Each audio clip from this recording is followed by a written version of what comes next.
Ai de nós! O céu sobre este país se tornou sombrio. Deus lhe virou o rosto. Um jorro de sangue e lágrimas corre pelas ruas de todas as cidades. Ai de nós! Este país está conspurcado e ninguém sabe quando será purificado de novo. Quais castigos e quais enormes contribuições para a alegria da humanidade serão necessários para expiar tamanha desgraça? A imundície respinga em todas as ruas de todas as cidades. Mais sangue e lágrimas. O que era bonito foi manchado. O que era verdadeiro foi desbancado pelos gritos de mentiras. O poder neste país se apropria da mentira suja. Ela berra nas salas de reunião, pelos microfones, pelas colunas de jornais, pelas telas de cinema. Ela escancara a boca e sua garganta solta um fedor de pus e pestilência. O fedor expulsa muitas pessoas deste país. Quando são obrigadas a ficar, o país é uma prisão, uma masmorra pestilenta. Ai de nós! Os cavaleiros do Apocalipse estão a caminho. Eles se fixaram aqui e montaram um terrível regimento. Daqui querem conquistar o mundo. Eis a sua intenção. Querem dominar as terras e os mares também. Sua monstruosidade deve ser idolatrada e venerada em todos os lugares. Sua feiura deve ser admirada como a nova beleza. Quem hoje ainda ri dela, amanhã terá de se render a ela. Eles estão decididos a atacar o mundo com sua guerra para depois desprezá-lo e apodrecê-lo, assim como hoje desprezam e apodrecem o país que dominam. Nossa pátria, sobre a qual o céu se tornou sombrio e da qual Deus virou o rosto irado. É noite em nossa pátria. Os senhores maus viajam por seus territórios, em grandes automóveis, em aviões ou trens especiais. Eles viajam ávidos por aí, desfiam suas ladainhas em todas as praças. Em cada cidade onde aparecem ou aparecem seus ajudantes, apaga-se a luz da razão e faz-se escuro. Esse é um trecho aqui de Mefisto, que é um romance do Klaus Mann, sobre o qual nós vamos falar um pouquinho no vídeo de hoje.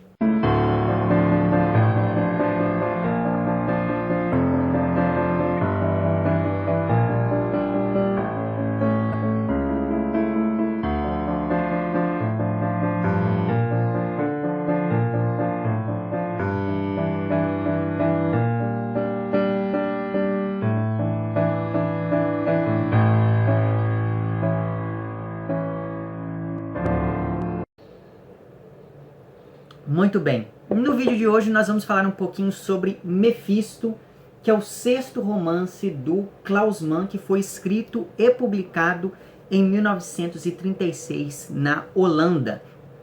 E ele só foi publicado na Alemanha 20 anos depois, em 1956. Porém, menos de 10 anos depois dessa primeira publicação alemã, ainda em 1964, o romance foi alvo de uma disputa judicial porque o protagonista dele supostamente foi baseado em um ator alemão que, durante o nazismo, foi muito próximo dos membros mais importantes do partido, e tudo isso é tematizado aqui nessa narrativa, de modo que os herdeiros do tal ator, que aliás era cunhado do Klaus Mann, acionaram a justiça alegando que o livro feria a honra e a memória desse sujeito. E aí, no fim das contas, esse imbróglio jurídico foi resolvido favoravelmente ao Klaus Mann, mas o romance passou a ser publicado junto com um prefácio que evidenciava o caráter ficcional da narrativa. E essa linha tênue que separa ficção e realidade é reforçada aqui no fim do livro, quando o autor faz uma nota esclarecendo que os personagens presentes na narrativa eram tipos sociais e não retratos precisos de pessoas específicas. Se bem que, lendo o livro, fica muito evidente quem foram os modelos para alguns desses personagens. O fato, então, é que o romance ele foi publicado anos depois, e depois de ter sido publicado, então, nessa versão mais definitiva, ele foi adaptado ao cinema e, se não me engano, a adaptação chegou a ganhar, ou a concorrer pelo menos, o Oscar de melhor filme estrangeiro de 1981. E para além disso, então foi graças a essa adaptação cinematográfica que o livro foi ficando cada vez mais famoso fora da Alemanha. Então nós temos aqui, por exemplo, no Brasil, eu tenho essa minha edição que foi publicada em 2022 pela editora Darkside, mas por aqui esse livro já deu as caras em pelo menos 2 outras edições, pelo que eu saiba. Uma dos anos 80 mesmo, que foi publicada pela Círculo do Livro, e outra do início dos anos 2000, que saía pela editora Estação Liberdade. Muito bem, feita essa contextualização, vamos aqui a essa narrativa que acompanha um período de mais ou menos 10 anos na vida de um ator chamado Hendrik Höfgen, que é um verdadeiro arrivista, que vai fazer tudo o que estiver ao seu alcance para conseguir fama e principalmente para conseguir poder, porque vamos nos lembrar que o romance ele se passa entre a segunda metade da década de 1920 e 1936. Então é nesse período mais ou menos que as ações aqui transcorrem, e naquela época o teatro era uma das maiores formas de entretenimento. Então você estar envolvido diretamente com ele é algo que lhe conferia algum tipo de status na sociedade que ia para além do status simplesmente artístico. E sobre o fato de ser uma revista, não me parece à toa que o primeiro papel de destaque do protagonista seja uma interpretação que ele faz de um personagem que também consegue tudo na vida por meio do arrivismo. Então era quase como se ele não estivesse interpretando um papel muito diferente dele próprio. O romance, então, ele vai começar com um prólogo que se passa em 1936, e nesse prólogo nós já sabemos, né, nós já somos ali apresentados a um Hendrik vitorioso que não só é próximo dos poderosos, como ele próprio também faz parte ali da política alemã. Ele também tem um papel de destaque na política nazista, uma vez que ele não é apenas intendente do Teatro Nacional Alemão, mas ele também é conselheiro de Estado e senador de cultura. Então veja que só por esse prólogo a gente já percebe que o Höfgen ele conseguiu ir galgando tudo aquilo que ele queria e chegou de fato a uma posição de bastante destaque, né? A partir disso, tendo estabelecido o personagem nesse lugar de poder, a narrativa volta no tempo para poder mostrar todo o percurso do Hendrik até chegar àquela glória que nós vimos no prólogo. E é exatamente por conta disso que eu sugiro que, assim que você terminar a sua leitura do romance, você volte e releia o prólogo, mesmo porque é muito interessante revisitar esse capítulo depois de conhecer melhor cada um daqueles personagens que aparecem nele de maneira mais ou menos aleatória, sem você saber quem são aquelas pessoas. E aí, por sinal, tem 2 coisas que já aparecem aqui no prólogo e que eu gostaria de destacar porque elas vão se repetir de vários modos ao longo do romance. A primeira dessas coisas é o caráter artificial de tudo, a começar pelo próprio Hendrik, que em vários momentos é descrito como tendo olhos de pedras preciosas. Mas aí veja, se por um lado essa descrição pode reforçar a beleza dos olhos do personagem, por outro lado, essa mesma descrição reforça também a ideia da frieza do olhar do Hendrik. E tamanha é essa frieza, tamanha é a artificialidade dele, que mesmo a Bárbara, que depois será a esposa do Hendrik, admite que não sabe reconhecer aquilo que é autêntico e aquilo que é atuação no marido.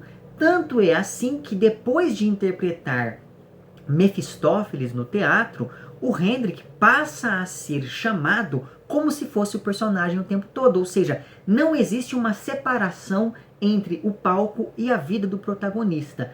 E essa artificialidade que começa então no Hendrik, ela está presente no próprio nazismo, na maneira como é descrito aqui, uma vez que o regime ele é visto como um verdadeiro espetáculo sustentado por várias contradições e orientado por caminhos bastante irracionais. E uma vez incorporado a esse sistema, o protagonista vai ser também um sujeito contraditório e que, mesmo quando se depara com a irracionalidade geral que está tomando conta de tudo, ele prefere ignorá-la para continuar ali atuando, como se não houvesse qualquer tipo de relação entre a arte e a política. Então, por exemplo, logo no prólogo está ali acontecendo a festa de aniversário do primeiro-ministro do governo alemão, e se por um lado as pessoas ficam o tempo todo elogiando a opulência da decoração, por outro lado, essas mesmas pessoas ficam o tempo todo conversando a meia voz sobre a real situação da Alemanha, sobre como aquela festa está sendo usada para desviar a atenção das pessoas para aquilo que verdadeiramente importa, sobre o real estado de saúde do Hitler, que, segundo rumores, estava bastante doente, enfim. Né? Então veja que existe o tempo todo essa ambiguidade no texto, porque por um lado essas pessoas elogiam, mas por outro lado, veladamente, essas pessoas criticam tudo aquilo que vem. Além disso, em dado momento, o próprio narrador ele faz aqui uma digressão interessante que reforça a artificialidade de tudo aquilo que estava sendo descrito. Então, por exemplo, na página 25 aqui dessa minha edição, que é então um dos trechos do prólogo, está dito o seguinte: nuvens de agradáveis cheiros artificiais eram aspergidas como para não deixar transparecer outro cheiro. O fedor adocicado e enjoativo de sangue que era apreciado e que saturava o país inteiro, mas dava motivo para certa vergonha num evento tão fino e na presença de diplomatas estrangeiros. Então veja que esse trecho ele demonstra muito bem isso que eu acabei de falar para vocês, que é esse descompasso entre a realidade e os artifícios que encobrem essa realidade. Né? E aí, se o nazismo é por si só esse espetáculo, esse lugar da encenação, então é como se todos os envolvidos com ele fossem também, cada um à sua maneira, atores o tempo todo, como se todo mundo estivesse ali atuando diante da vida pública, diante das decisões políticas que estavam ali decidindo o destino da Alemanha.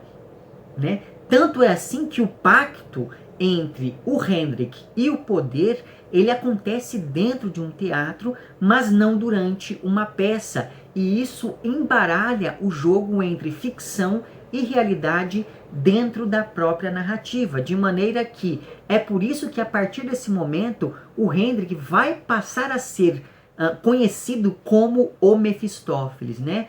O que é no mínimo curioso, já que ele é um Mefistófeles, mas que desempenha o papel de Fausto ao aceitar esse pacto com o demônio, que é o nazismo, e ao se tornar ali cúmplice de todos os horrores que sustentam o regime.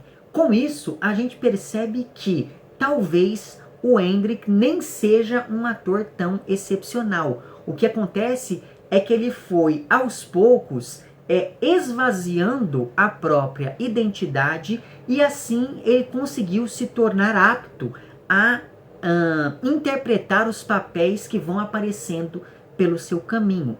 Exemplo disso é o fato de ele, mesmo jovem, conseguir interpretar pessoas mais velhas, ou ainda o fato dele ter mudado de nome, já que antes ele se chamava Heinz, mas quando ele começou a fazer teatro, ele mudou para Hendrik, que é um nome que, pelo visto, denota essa ideia muito mais ligada à nobreza, à grandiosidade ou coisa do tipo.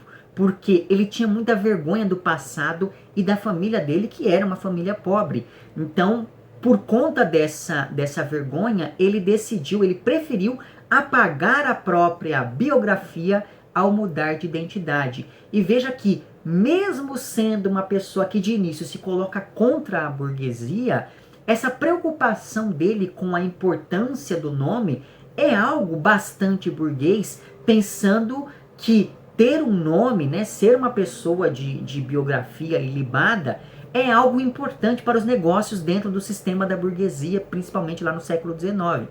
Né? Além do mais, essa dualidade do nome dele, né, entre Heinz e Hendrik, já antecipa a dualidade entre Fausto e Mefistófeles, que ele vai passar a encarnar a partir de dada altura do romance. Né? Então essa é a primeira coisa que aparece no prólogo que eu gostaria de salientar aqui para vocês, que é essa ideia da artificialidade das coisas.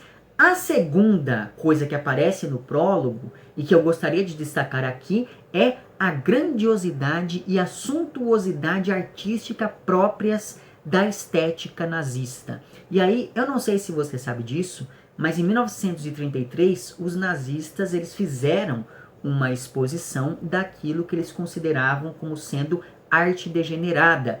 E aí, por falar em arte degenerada, depois que eu li aqui o livro e fui pensando nessas várias coisas, eu me lembrei de um texto do Monteiro Lobato sobre uma exposição da Anita Malfatti, né? Esse texto foi publicado em 20 de dezembro de 1917 e ele é considerado como um dos movimentos que depois levariam à emergência, digamos assim, ao acontecimento que foi a Semana de Arte Moderna de São Paulo. Nesse texto, o Monteiro Lobato faz uma distinção interessante entre uma arte que ele considera como sendo pura e uma outra arte que ele qualifica como sendo um furúnculo da cultura. E aí eu gostaria de ler um trecho desse texto para vocês. Depois eu vou deixar o link para esse texto completo na descrição desse vídeo aqui. Mas enfim, o Monteiro Lobato escreve o seguinte então. Há duas espécies de artistas. Uma composta dos que veem normalmente as coisas e, em consequência disso, fazem arte pura. A outra é formada pelos que veem anormalmente a natureza e interpretam-na à luz de teorias efêmeras, sob a sugestão estrábica de escolas rebeldes surgidas cá e lá como furúnculos da cultura excessiva. Embora eles se deem como precursores de uma nova arte, nada é mais velho do que a arte anormal. Nasceu com a paranoia e com a mistificação. De há muito já a estudam os psiquiatras em seus tratados, documentando-se nos inúmeros desenhos que ornam as paredes internas dos manicômios. A única diferença reside em que nos manicômios essa arte é sincera, produto lógico de cérebros transtornados pelas mais estranhas psicoses. E fora deles, nas exposições públicas abombadas pela imprensa e absorvidas por americanos malucos, não há sinceridade nenhuma, nenhuma lógica, sendo tudo mistificação pura. Todas as artes são regidas por princípios imutáveis, leis fundamentais que não dependem do tempo nem da latitude. As medidas de proporção e equilíbrio, na forma ou na cor, decorrem do que chamamos sentir. Quando as sensações do mundo externo se transformam em impressões cerebrais, nós sentimos. Para que sintamos de maneiras diversas, cúbicas ou futuristas, é forçoso ou que a harmonia do universo sofra completa alteração, ou que o nosso cérebro esteja em pane por virtude de alguma lesão. E aí o texto continua. Então veja que esse texto do Lobato é sintomático de uma visão reacionária da arte. E aqui eu faço um parêntese para lançar a seguinte questão, a seguinte provocação. Por que será que algumas pessoas sempre se referem à arte clássica como única oposição possível à arte contemporânea ou à arte produzida pelas vanguardas, né? Há que se pensar nesse tipo de coisa. Mas enfim, voltando à estética nazista, que como eu disse antes, vai estar presente ao longo de todo o romance e já está posta de maneira muito explícita no prólogo aqui de Mefisto. né? Naquela exposição que eu mencionei antes, de arte degenerada, de 1933, os nazistas colocaram lado a lado quadros das vanguardas e fotografias de pessoas com algum tipo de deformidade, sugerindo assim que a arte de vanguarda fosse reflexo da decadência de uma sociedade que no passado era saudável, mas que aos poucos foi se pervertendo principalmente por conta da miscigenação. Tanto é assim que um dos princípios do nazismo era esse impulso de embelezar o mundo, mesmo que por meio da violência. Vamos nos lembrar que os membros mais destacados do partido nazista eram todos artistas frustrados, a começar do próprio Hitler, né? E por isso mesmo havia essa valorização da opulência, da monumentalidade, da fisicalidade de um corpo heróico, harmônico, atlético e principalmente saudável, e é por isso que os nazistas viam na arte clássica esse ideal a ser alcançado, e também viam essa arte como um reflexo de uma sociedade saudável, pensando aqui nesse saudável como sinônimo do belo. Por outro lado, a arte moderna das vanguardas era uma arte degenerada, era uma arte que refletia uma sociedade feia e doente. E é aí que a gente começa a perceber que uma das premissas do antissemitismo nazista era essa ideia de que os judeus contribuíam para a miscigenação, que por sua vez foi aos poucos tornando a sociedade doente. Portanto, a eutanásia para pessoas com algum tipo de deformidade ou ainda o extermínio para judeus e outros povos eram vistas como medidas sanitárias. E aí, se você se interessou por toda essa discussão, eu recomendo fortemente um documentário que foi lançado em 1989 chamado Arquitetura da Destruição. Esse documentário ele está disponível completo aqui no YouTube. Eu vou deixar o link para ele na descrição desse vídeo. Então, caso você queira saber um pouquinho mais dessa relação entre estética e o nazismo, eu sugiro fortemente que você assista a esse filme. Ele tem pouco menos de 2 horas, mas assim, ele é tão interessante que você nem vê o tempo passar. E aí agora, aproveitando que eu estou aqui fazendo indicações, né, falei do texto do Monteiro Lobato, falei agora desse documentário de 89, eu gostaria de indicar também esse livro aqui do Franco Berardi, chamado Depois do Futuro, porque nesse texto o autor ele discute o futurismo com toda aquela sua postura beligerante, né? E o autor discute como essa vanguarda, então, manteve pontos de contato com o fascismo italiano. E é interessante pensar como na Itália havia mesmo essa concordância entre o autoritarismo e a vanguarda futurista, justamente porque o futurismo comungava de vários princípios fascistas, né? O primeiro manifesto futurista ele foi publicado em 1909, e aí 10 anos depois o Marinetti, que é o autor desse manifesto, ele publica um outro manifesto chamado Manifesto Fascista, né? Então veja que essas duas ideologias andaram muito próximas ali nessa Itália dos anos 30, né? E aí uma coincidência apontada pelo autor aqui, pelo Franco Berardi, no Depois do Futuro, é a seguinte: como eu disse, o primeiro manifesto futurista foi publicado pelo Marinetti em 1909, que é o mesmo ano em que o Henry Ford propôs um novo modelo produtivo que acabou alienando ainda mais o trabalhador do processo de produção. E essa coincidência é muito interessante porque ela pode ser interpretada como um sintoma de uma nova configuração do pensamento, na medida em que o futurismo, como eu disse antes, se alinhava ao fascismo, né? Que é uma ideologia, então, que apaga a individualidade ao pensar na sociedade como um único corpo. E do mesmo modo, o Fordismo também apaga a individualidade do trabalhador. Mais do que isso, o Fordismo, ele transforma o trabalhador em máquina. E aí, se você for ver lá no Manifesto Futurista, é exatamente disso que o Marinetti está falando, né? Essa louvação da máquina faz com que, em termos globais, digamos assim, exista uma internalização da máquina no sujeito. E essa internalização acaba acaba destruindo a subjetividade de cada um de nós.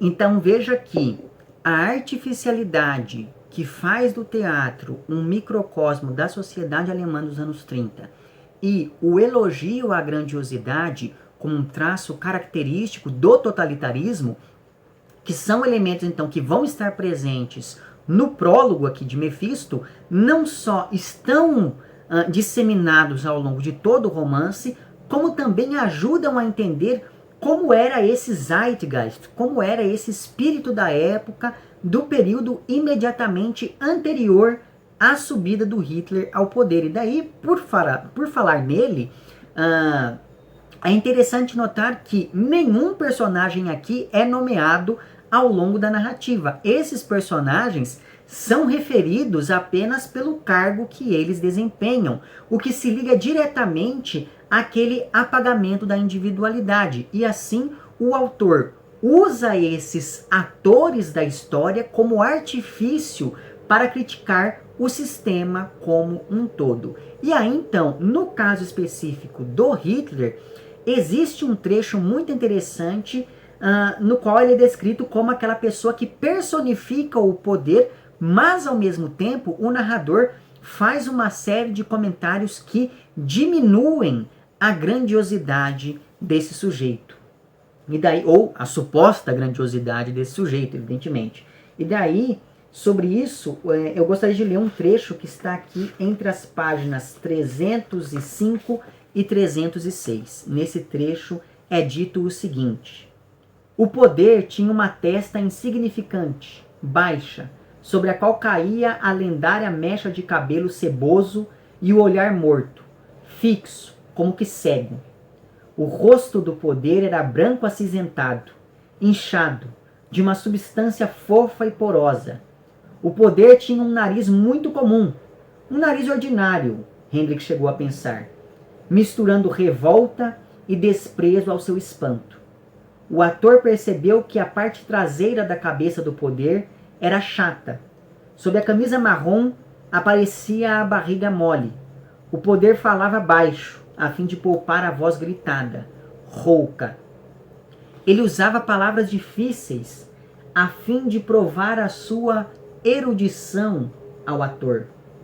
Os interesses da nossa cultura nórdica necessitam do emprego categórico de um indivíduo dotado de energia, racialmente autoconfiante e de objetivos claros, pontuou o poder, reprimindo o máximo possível a maneira de falar do sul da Alemanha e tentando usar o alemão padrão, que da sua boca soava como um ansioso aluno de colégio repetindo um texto decorado. Então veja que aqui, por mais que, é claro, não é pronunciado o nome do Hitler, aqui não é mencionado o nome do Hitler aqui em momento algum, mas só dele falar da proverbial franja, você já imagina o Hitler, né? Veja, por um lado, Hitler aqui é chamado de o poder, mas por outro lado, a descrição que é feita desse poder é uma descrição absolutamente vexatória, digamos assim. Né? Hitler aqui ele é descrito como esse sujeito que, apesar de poderoso, ele tem esse ar grotesco, ele tem essa inteligência limitada, etc, etc, etc. E esses comentários do narrador são um expediente bastante frequente ao longo do romance, já que em mais de uma ocasião ele descreve uma determinada coisa, ou uma determinada cena, ou ainda ele menciona alguns acontecimentos, alguns personagens, para logo em seguida, e de maneira bastante irônica, revelar aquilo que está por trás dessas cenas, que está por trás das ações desses personagens. Então, por exemplo, eu vou ler aqui um trecho que está na página 302, e nesse trecho o narrador ele se refere ao protagonista. Com que maestria o intendente se metamorfoseava, Esse desempenho era, na verdade, o de um grande ator.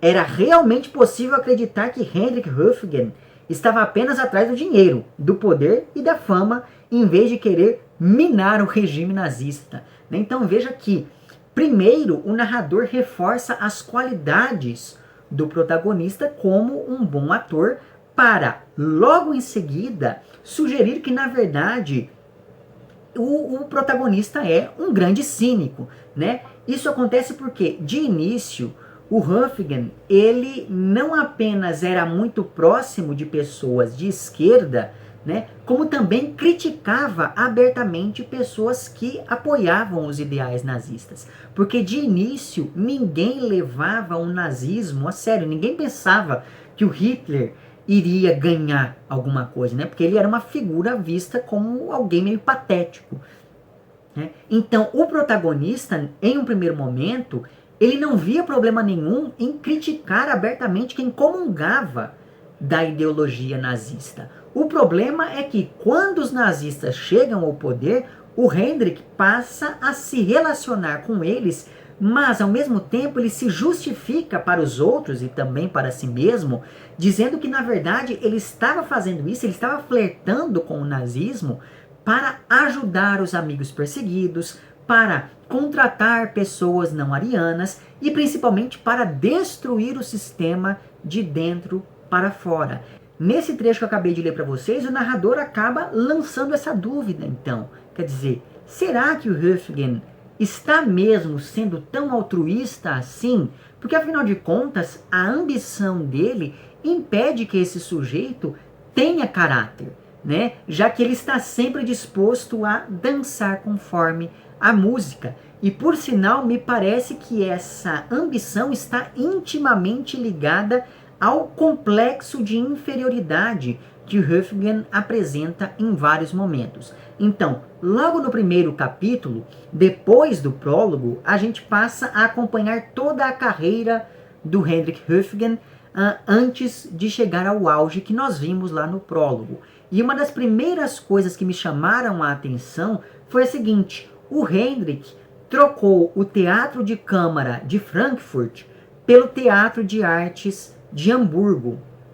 E ele fez isso principalmente porque o diretor desse segundo teatro, ele era muito mais interessado no lucro que as peças gerariam, ao passo que o diretor do primeiro teatro se preocupava muito mais com a qualidade artística das peças. Ou seja, atuando em Hamburgo, o Hendrik ganharia mais dinheiro e teria mais chance de se tornar conhecido, uma vez que as peças atraíam um público maior. Então, a ambição dele não é artística, ele não queria ser um grande artista, nem que para isso ele tivesse que sacrificar a sua fama ao atuar apenas naquelas peças muito bem selecionadas do diretor lá do Teatro de Câmara de Frankfurt, né? A ambição dele não é uma ambição artística, ele não quer interpretar peças que sejam mais artisticamente reconhecidas. Ele quer se tornar uma pessoa famosa, né? O fato, então, é que, uma vez em Hamburgo,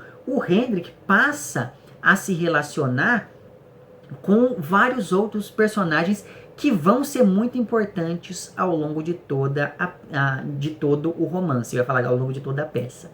Mas, enfim, a primeira dessas personagens que tem alguma relevância é a Juliette. A Juliette é uma negra de pai alemão que, para poder sobreviver ali na Alemanha, trabalhou como prostituta e como dançarina.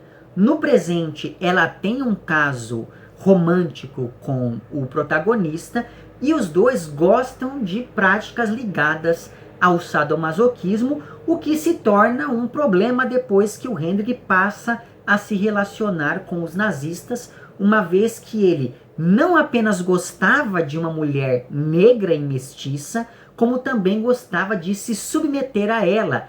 Tanto é assim que a Juliette é a única personagem que pode chamar o Hendrik pelo seu verdadeiro nome, que é Heinz. Nem a mãe do Hendrik podia chamá-lo desse modo, mas a Juliette pode. Por isso mesmo, o destino dessa personagem é muito triste depois que ela passa a comprometer as relações do protagonista com esses poderosos. A segunda personagem com a qual o Hendrik vai estabelecer algum contato é a Dora, que é uma atriz de renome que é, ao mesmo tempo, motivo de inveja e de raiva por parte do protagonista. Então, em dada altura, a Dora, que é então essa mulher reconhecida, etc e tal, ela decide que o melhor a fazer é ir embora da Alemanha diante da vitória iminente do partido nazista, e ela ainda tenta alertar o protagonista, mas ele não lhe dá ouvidos, mesmo porque a saída de cena da Dora representa um lugar vago ali para quem será o próximo grande ator, né? Quem será a próxima grande face do teatro alemão, e o Hendrik, ele está disposto a fazer qualquer coisa para ocupar esse posto. Então a Dora também vai ter aqui uma importância em dada altura. Outro personagem muito interessante aqui é o Marder, que é um dramaturgo que, apesar de ser perseguido e até chegar a se mudar para a França depois que os nazistas assumem o poder, esse personagem sempre teve um discurso reacionário por se ancorar no elogio ao passado como contraponto a um presente degenerado.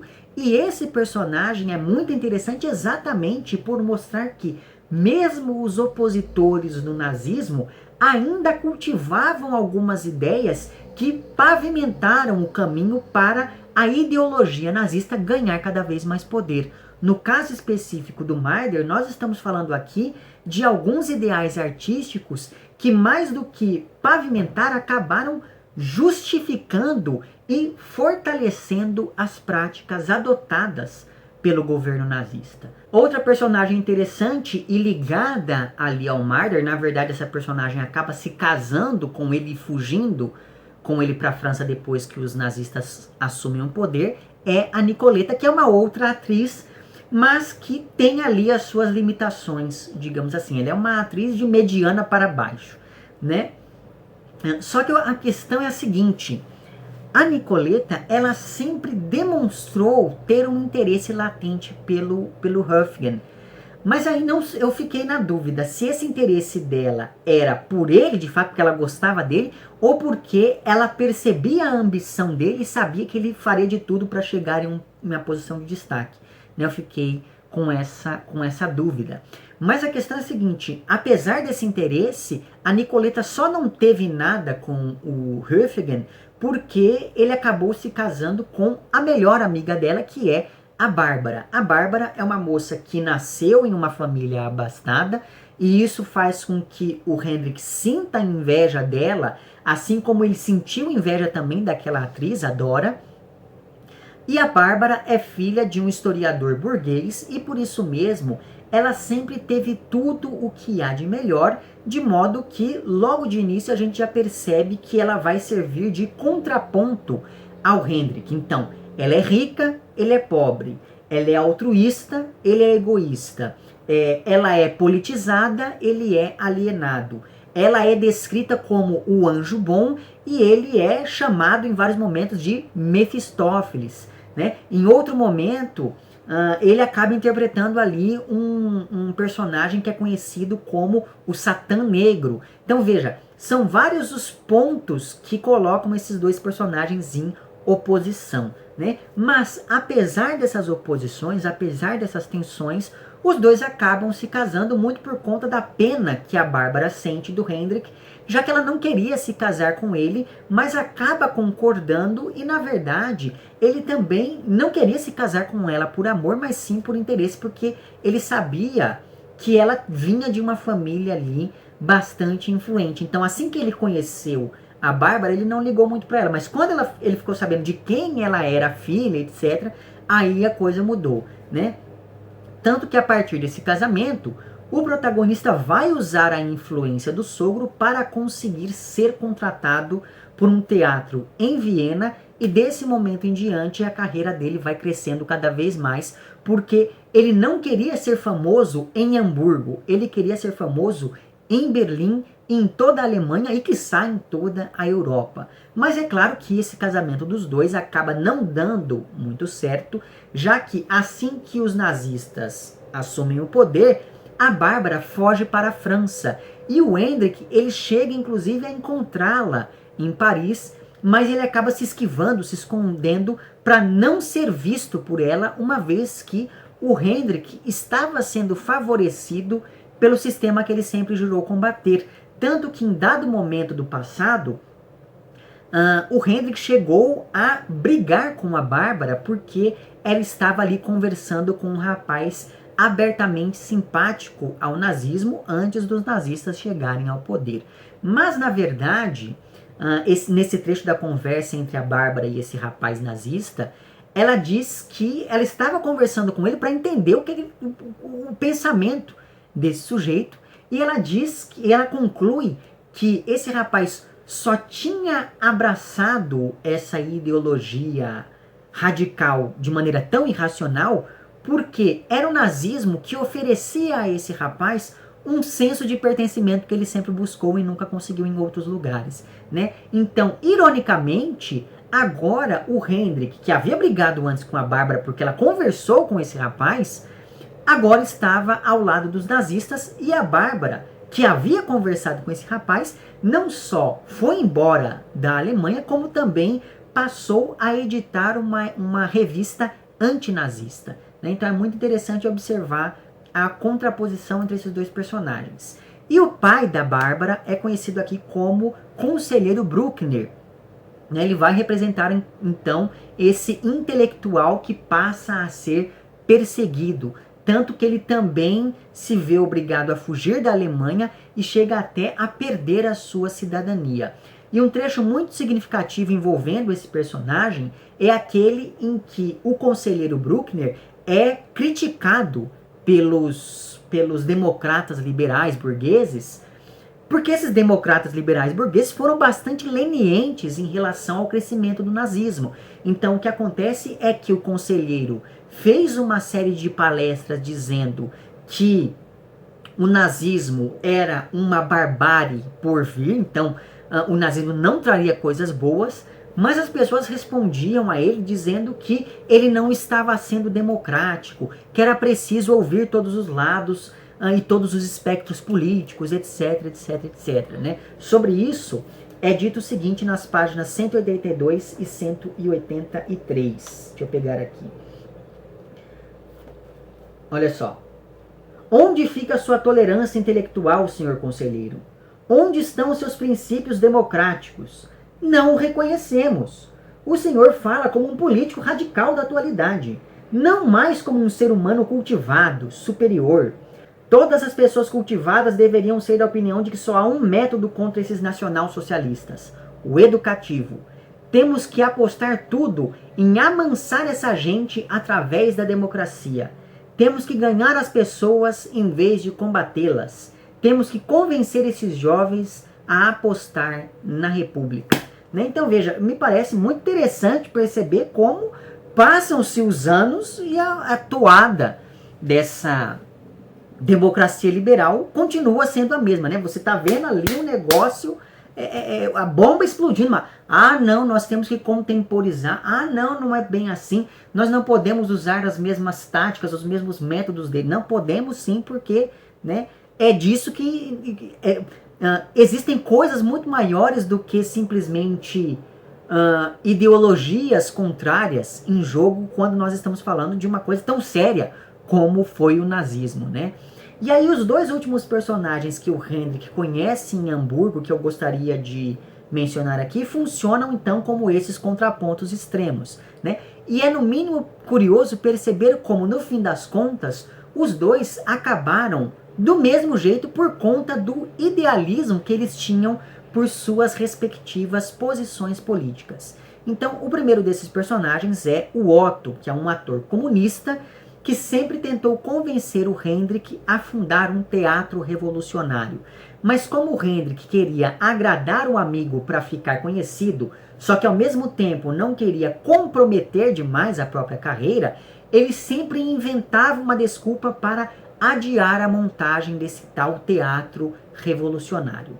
Acontece que o Otto, depois que os nazistas chegam ao poder, passa a administrar um lugar, um teatro chamado O Albatroz, que funcionava ali como um núcleo de resistência depois de 1933. E por isso mesmo, o Otto acaba sendo preso e mandado para os campos de concentração.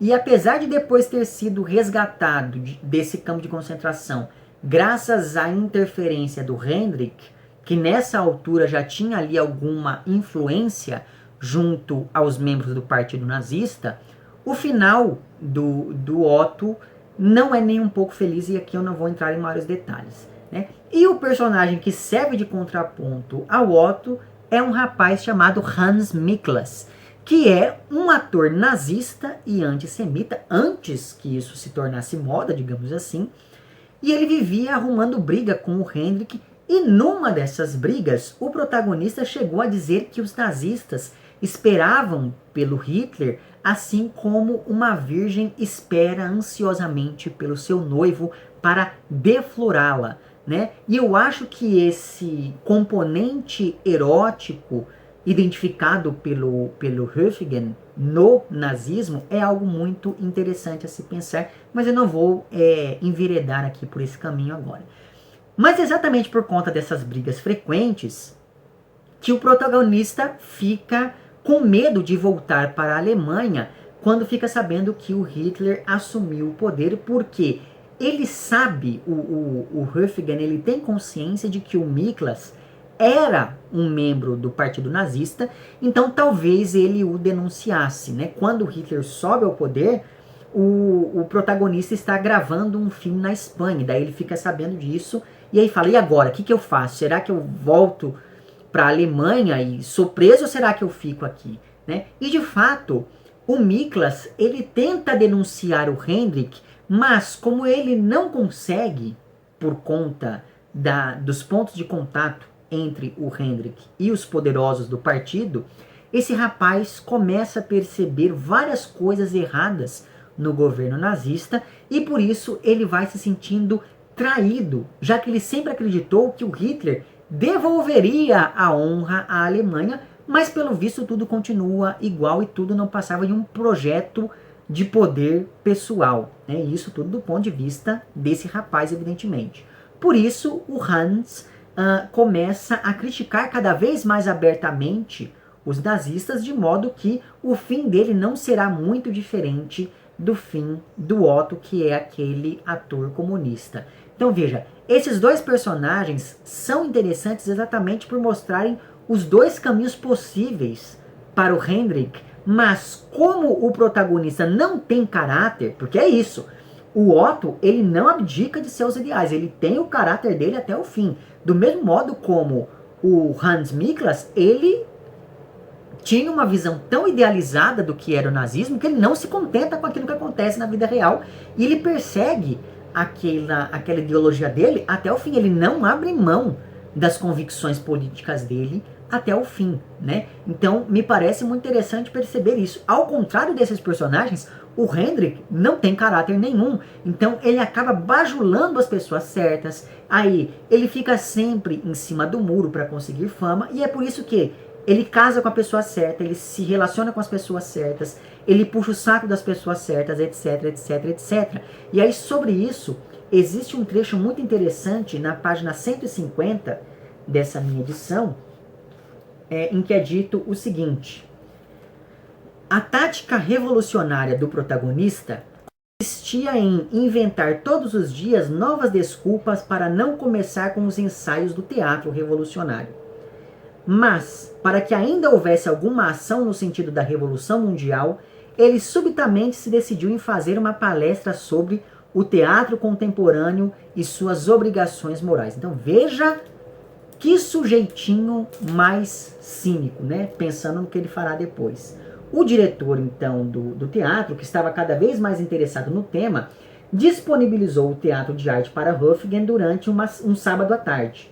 A palestra do protagonista foi composta em parte pelo vocabulário de seu entusiasmado diretor, em parte pelo vocabulário de Otto, resultando num efeito bastante razoável. Porque lembra lá, o diretor desse teatro, ele era um sujeito liberal, então ele estava interessado apenas no lucro, ao passo que o Otto tinha esse interesse revolucionário, mesmo que isso não gerasse dinheiro nenhum, né? Então, por adequar o seu linguajar a essas duas ideologias, né?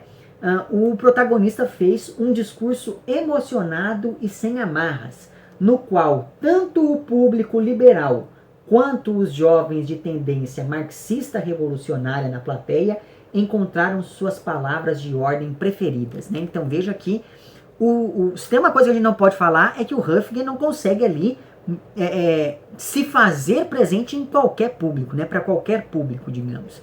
Então é exatamente isso, quer dizer, o protagonista ele tinha essa capacidade de agradar todo mundo, né? Ele se dizia comunista, por exemplo, quando ele estava perto de pessoas comunistas, mas ele nunca se filiou a partido nenhum e nem nunca falou nada de muito desabonador. E é por esse motivo que quando ele fica sabendo que o Hitler tinha subido ao poder, o Hendrik pensou que o melhor era mesmo se adequar ali ao sistema, uma vez que, apesar de seu passado, ele nunca fez nada de muito grave. E aqui entram em cena os 3 últimos personagens de mais destaque que eu gostaria de mencionar aqui. O primeiro desses personagens é o ministro da propaganda, que corresponderia na vida real ao Goebbels, né? E que sempre olha com muita desconfiança para o Hendrik por saber das atitudes dele no passado, de modo que o ministro da propaganda aparece aqui sempre como essa figura ameaçadora. Outra personagem importante, e talvez ela seja uma das mais importantes para a carreira do Hendrik, é uma atriz chamada Lotte, que sempre esteve ligada ao partido nazista. Inclusive no passado o Hendrik criticava essa mulher exatamente por conta desse envolvimento. E por isso mesmo, a Lotte usa de sua influência para conseguir fazer com que o Hendrik volte da Espanha para a Alemanha para interpretar Mefistófeles, e o protagonista se aproveita disso e vive flertando com essa personagem para ir aos poucos subindo cada vez mais no conceito dos membros do partido. E é graças a essa interpretação de Mefistófeles que o Hendrik acaba seduzindo o primeiro-ministro e fazendo o pacto com o diabo, que nesse caso é a alta cúpula do partido nazista. E com isso, então, nós chegamos ao terceiro último personagem de destaque aqui, que é o primeiro-ministro, né? E o primeiro-ministro, ele funciona aqui, se o ministro da propaganda funcionava como uma transposição ficcional do Goebbels, o primeiro-ministro vai funcionar aqui como uma transposição ficcional do Hermann Göring, né? Que foi o líder do partido nazista. No romance, como Hitler quase não aparece em momento algum, exceto por aquele trecho que eu li para vocês antes, é o primeiro-ministro quem assume esse lugar do Todo-Poderoso, né? Sendo ele quem decide quem vai ser preso, quem vai ocupar as posições de destaque, quem vai ser solto, etc, etc, etc.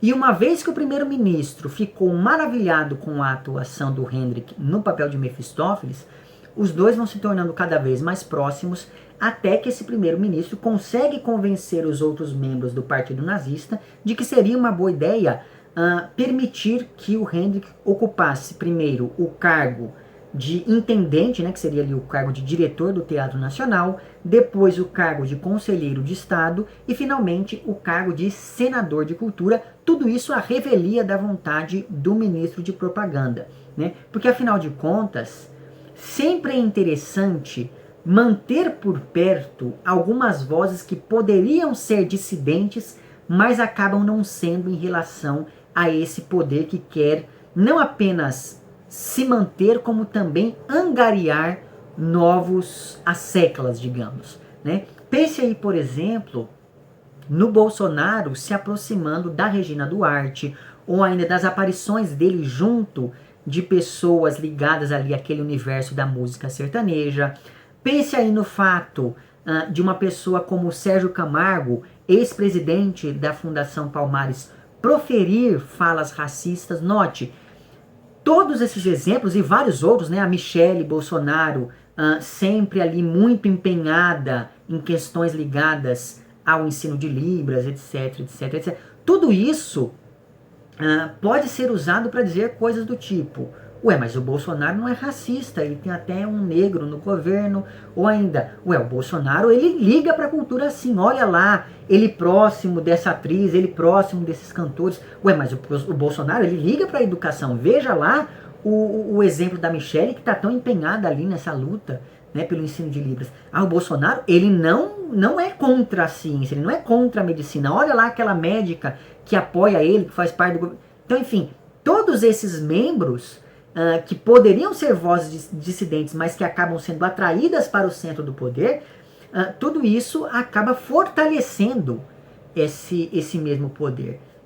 Né? Então, veja, não me parece à toa a adoção de determinados mecanismos políticos por parte dessas vozes autoritárias. Né? Do mesmo modo, é interessante para o partido nazista, então, voltando aqui para o romance, manter no poder uma pessoa que no passado se dizia contrária ao sistema, só para poder dizer, olha só, a gente não é tão mal assim, uma vez que nós até deixamos no poder alguém que antes nos criticava, tá vendo? Ele nos criticava porque ele não nos conhecia, agora que ele nos conhece, ele está aqui do nosso lado. Então, é curioso perceber como esse protagonista deixa de ser um ator mediano, um ator que sempre interpretou papéis secundários, até chegar a esse alto posto da política por se colocar ali como um protegido, né, do membro mais alto do partido nazista. E ele ainda era relativamente novo quando isso aconteceu, porque o Hendrik, ele não tinha nem 40 anos quando ele atingiu esse auge da carreira. De maneira que é como se esse protagonista seduzisse e ao mesmo tempo fosse seduzido pelo poder, para e passo ele se deixa cooptar por todos aqueles ideais nazistas que ele passa a fingir que não está vendo, quando na verdade tudo está ali na cara dele. Né? E o impacto que o Hendrik provoca é tamanho que o primeiro-ministro, que funciona aqui como uma transubstanciação de um mal que é quase absoluto, fica todo sorridente perto dele. Né? Então, quando esses dois personagens estão conversando, nem parece que o primeiro-ministro é aquele homem frio e calculista, capaz de mandar centenas de pessoas para o campo de concentração com um estalar de dedos. Né? E assim nós chegamos finalmente ao momento do pacto, e eu gostaria de ler aqui não só esse trecho do pacto em si, mas também o trecho subsequente que mostra as pessoas comentando sobre esse pacto. Né? Isso que eu vou ler está entre as páginas 228 e 231. Então é dito o seguinte: o primeiro-ministro tinha se erguido. Lá estava ele com todo o seu porte e corpulência radiante, esticando a mão para o ator. Será que o parabenizava pela atuação? Então veja, tudo isso é o narrador se colocando numa visão distanciada, olhando para tudo que está acontecendo à distância. A impressão era de que o poderoso estava selando um acordo com o ator. Ele está tão distante que nem é dito o nome do ator aqui. Isso é uma coisa muito interessante. Veja, essa manipulação da voz narrativa é muito bem construída no romance, para mostrar essa posição que o narrador ocupa. Na plateia, bocas e olhos ficaram arregalados.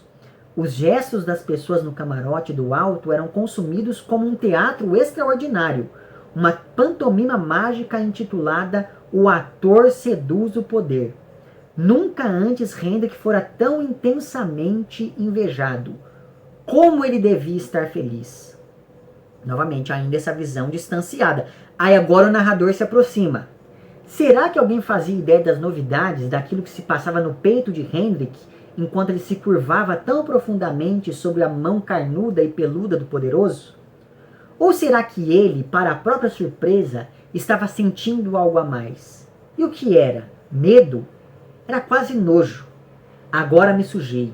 Foi a perturbadora sensação de Hendrik. Agora tenho uma mancha indelével na mão.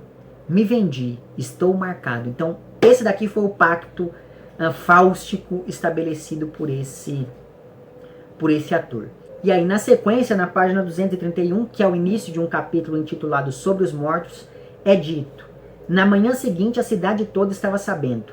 O primeiro-ministro havia recebido o ator Höfgen em seu camarote, e os dois conversaram durante 25 minutos. A peça recomeçou depois do intervalo com um atraso significativo. O público precisou esperar, e esperou com prazer. A cena transcorrida no camarote do ministro foi muito mais emocionante do que o Fausto. Então veja, aquilo que eu falei antes para vocês sobre o prólogo, quer dizer, esse caráter artificial das coisas. Esse encontro político que acontece é tão teatral que as pessoas prestam mais atenção nele do que no Fausto. Sendo que o Fausto é uma das peças mais importantes da Alemanha. Então quer dizer, que nacionalismo é esse que ignora uma peça como o Fausto para ficar olhando lá o ator com o primeiro-ministro, né? Isso é muito significativo. E aí, um pouco mais abaixo, eu digo o seguinte: Mefistófeles flertou e brincou com o poderoso, que lhe deu vários tapinhas nos ombros e na despedida quase não soltou mais sua mão. A plateia do Teatro Nacional murmurou comovida diante desse espetáculo. Veja essa ideia do espetáculo e veja aqui aquilo que eu disse antes também, que a partir desse pacto, o Höfgen ele passa a ser chamado várias vezes de Mefistófeles e não pelo seu próprio nome. Então aqui ele assume essa nova identidade. E aí veja bem, como o título do romance sugere, o Klaus Mann está aqui recuperando diretamente a lenda do Pacto Fáustico, né? E aí se você pega aqui, por exemplo, a versão do Marlowe para a lenda do Pacto Fáustico, que é a história trágica do Dr. Fausto, para o qual já há vídeo no canal, o que nós temos aqui é um pacto que acontece em troca do conhecimento, já que o Fausto aparece como o típico homem do Renascimento, com toda aquela sua ânsia pela totalidade. E essa mesma postura, de certa maneira, também está presente, principalmente quando nós pensamos aqui, deixa eu pegar ele, principalmente quando nós pensamos aqui no Fausto I do Goethe, né? Sobre o qual existe uma playlist aqui no canal só dedicada aqui à leitura do Fausto I, o Fausto II e o Fausto Zero também. Vou deixar o link para essa playlist lá embaixo. Mas enfim, então essa mesma postura de um sujeito ligado ali ao Renascimento, com essa ânsia pela totalidade, está presente aqui no Fausto I do Goethe. Ao passo que no Fausto II, que é bem maior, né, o autor vai tematizar muito mais como o protagonista lida com o dinamismo da história. E é por isso que o Fausto do segundo volume não está ligado mais ao universo do Renascimento apenas.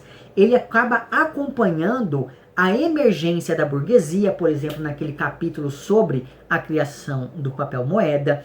Ele ainda se aproxima do classicismo durante a Noite de Walpurgis clássica. Ele ainda se coloca, ele acaba oscilando em vários momentos aqui entre os valores da alta e da baixa Idade Média e por aí vai. Então veja que aqui nós estamos falando de um texto que coloca em prática, que encena, que performatiza o dinamismo da história, né? Já quando nós pensamos no que nós temos aqui em Meu Fausto, que é um livro do Paul Valéry, que também foi comentado aqui, eu vou deixar o link para aquele meu vídeo na descrição desse que você está vendo agora.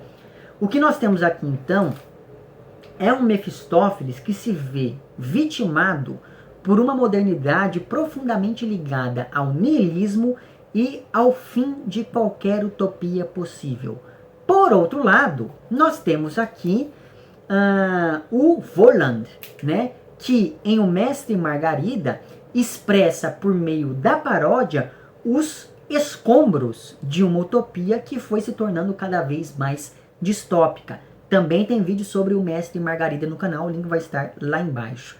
Mas então veja, em todos esses casos, apesar dessas posturas diferentes em relação a esse pacto estabelecido entre Fausto e Mefistófeles, ainda assim, em todos esses casos, apesar das diferenças, havia uma oposição entre Fausto e Mefistófeles.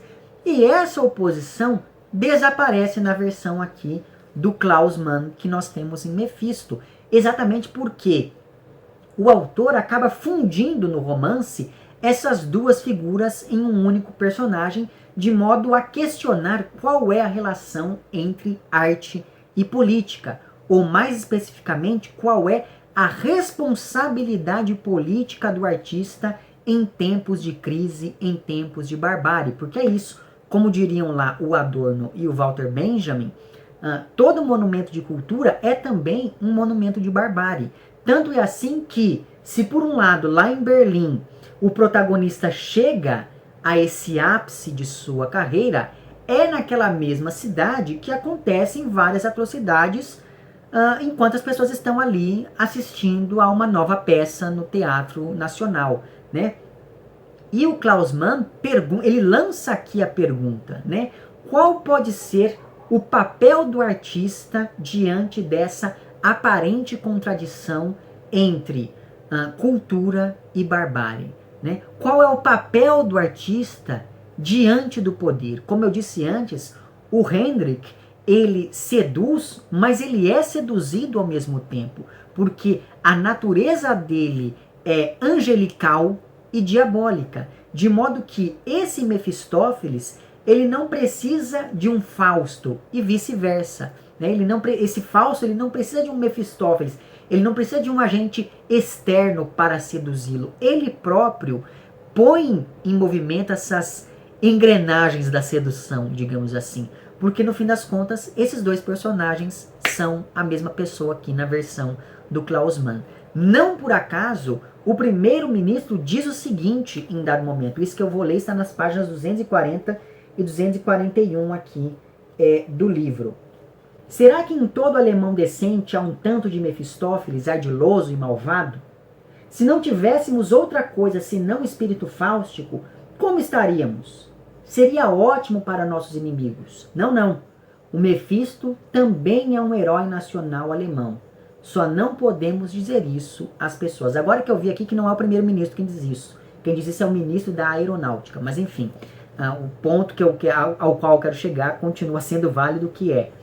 Veja, aqui, exatamente por conta dessa fusão entre Fausto e Mefistófeles, o Klaus Mann, ele acaba retirando dessa equação esse agente externo capaz de trazer as pessoas para o lado do mal, que é o que acontecia antes, né? O Mefistófeles, ele atraía, ele tentava o Fausto para a esfera negativa da existência, digamos assim.